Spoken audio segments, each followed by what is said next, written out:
Good morning. I hope that this reading finds you well, and I hope that we can get you a little bit of guidance for the situation that you're dealing with. I know that you asked me to pull cards for whatever the universe had to say, and it was quite a bit. So normally for these $5 flash sales, I just do some text messaging and write up what's going on, and I usually don't pull so many cards. As you can see, I've pulled quite a few cards for you. And I wanted to sort of make this a video just because there is a bit of a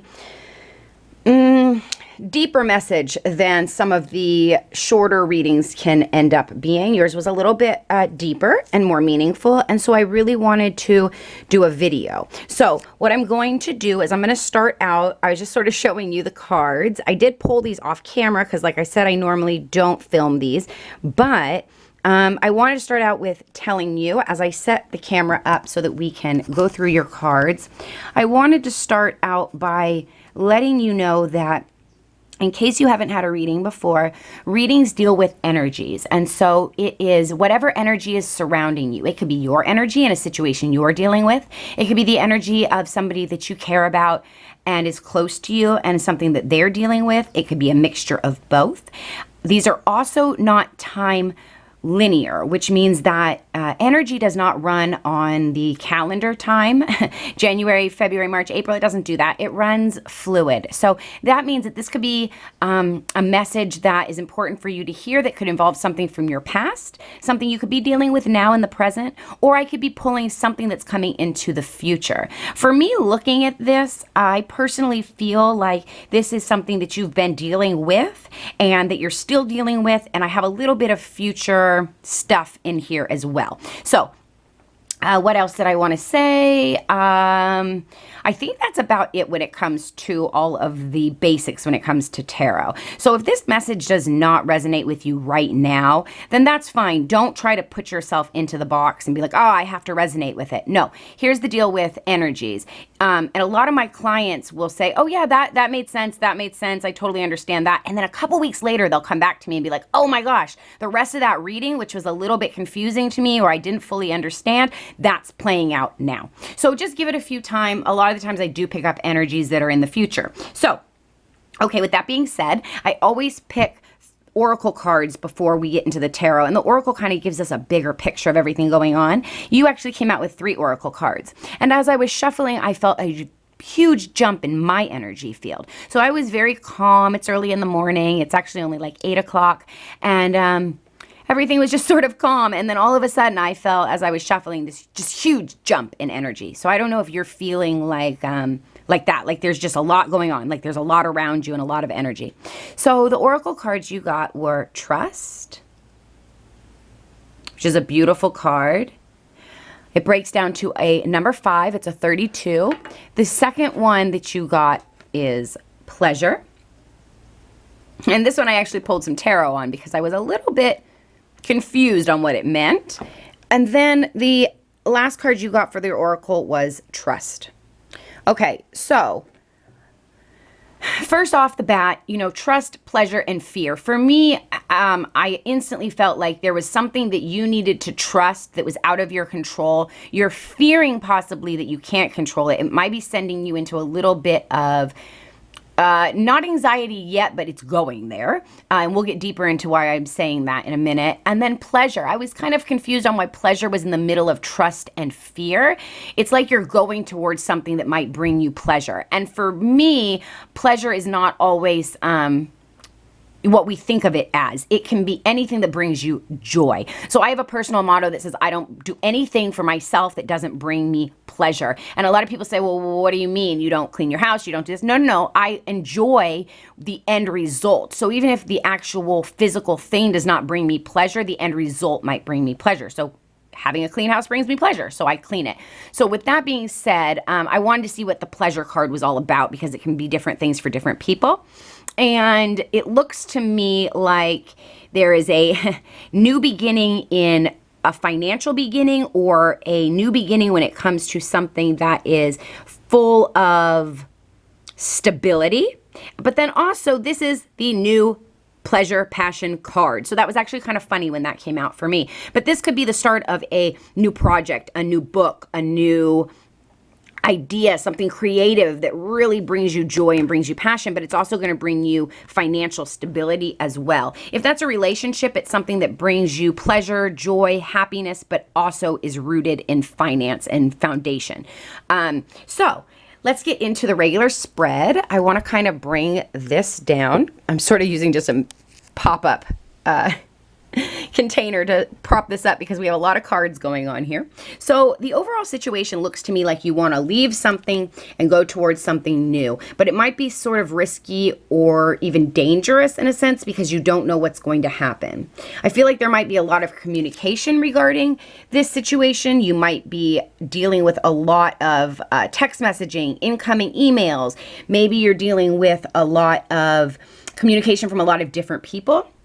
But whatever this is, the 10 of Cups is beautiful because it signifies overall happiness and overall love and stability with love. So this isn't 100% money foundation, right? But this is love foundation. So whatever your endeavor is, even though it seems risky, it looks to me like it's something that's going to bring you joy, happiness, and love at the end. So let's get into the cards and why I actually want to do this as a video reading. So I'm going to pull these away. So the first two cards that you have are the Knight of Wands and the Queen of Cups. So for me, it looks like you want to leave something and go towards something that fills your heart, that fills you emotionally. The Queen of Cups is a water sign. You could be dealing with a fire sign or a water sign. You could be a fire sign or a water sign. Fire signs are Aries, Leo, Sagittarius. Water signs are Cancer, Scorpio, and Pisces. So if that resonates, it does. If not, it's the energy of feeling like you want to go towards something fast and quick. Watch out that it's not reckless. And you feel like it's going to bring you emotional happiness and joy. It could also be revolving around the home front because the Cancer card is what I feel from this card often, and she rules the 4th house, which is the house of home. So when I crossed that to figure out a little more about that, it looks like possibly there's been some deceitfulness in the past or some lying and you know, that doesn't have to be against you. It can actually be your own thought process that has been deceiving you or making you feel a certain way. But it looks like you're leaving that. And you're leaving that for what? You're leaving that to find your own happiness. So the 9 of Cups is a beautiful card. The 9 of Cups comes right before the 10 of Cups. Beautiful. So you are leaving something, wanting to leave a situation to find something that brings you ultimate happiness, ultimate joy, that fills your cup of love, that fills your cup of pleasure and happiness.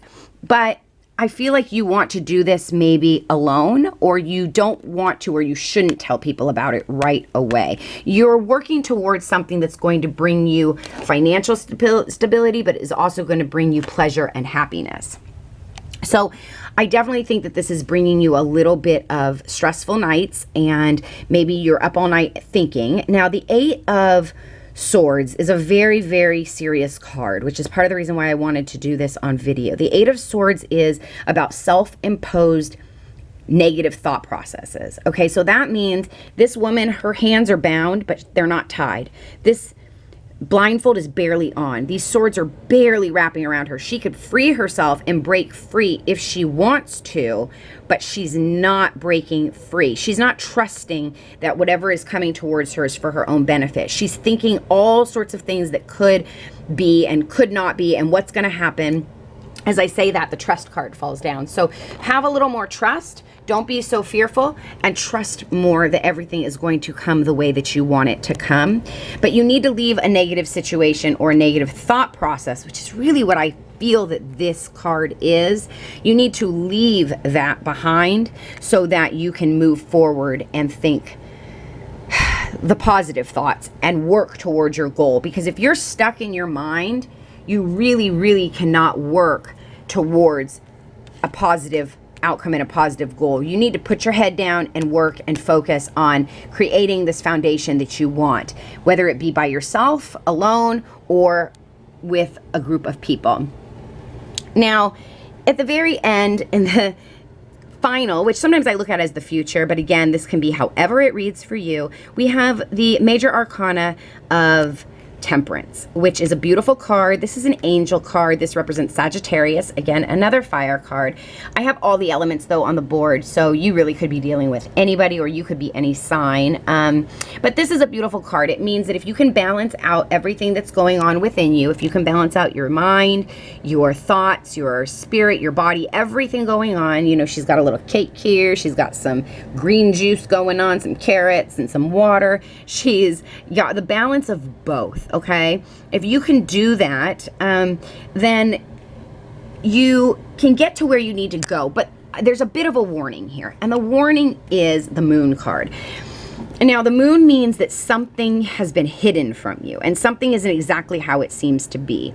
But the moon also represents Pisces, and it represents Neptune. And right now Neptune is doing a lot. It is actually squared right up to the full moon that we just had in Gemini. So for me, this card has actually been coming out in every single reading I've been doing.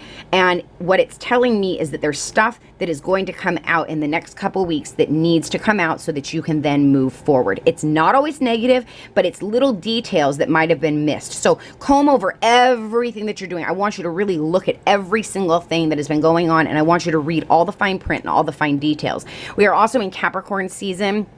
Almost, but even though we're not fully there, there's so many planets in Capricorn at the moment, and Capricorn is all about the fine details, reading the fine print. So I really want you to go over all the fine details. I think that once you do that, you're going to manifest exactly what you want. The Three of Wands is putting things into action and then stepping back and waiting for them to happen. So overall, I know this was a long read, and I do apologize for that, but I really wanted to get this message out for you. This is more of a more in-depth, basic read that I do, but I wanted to get this message out for you. So basically what I'm seeing is that you need to trust that spirit, the universe, has something amazing coming for you. It's going to bring you pleasure. It's going to bring you happiness, foundation, pleasure, joy. You need to get out of a thought process that has been bringing you down. You need to work hard to really love yourself, take care of yourself, and balance yourself out so that you can manifest what is coming towards you. It may feel a little risky. You may be a little fearful at first, but as long as you look at everything and you really see it for what it is and you go in eyes wide open, it's going to be just fine. All right, I hope that this reading finds you well. If you have any other questions, please let me know. I'm always here and I'm always available. Readings do take about 48 hours to get out. However, I do have 911 readings, which I can do with in 24 hours. So I hope this finds you well, and let me know your feedback and how this plays out for you. Talk to you later. Bye.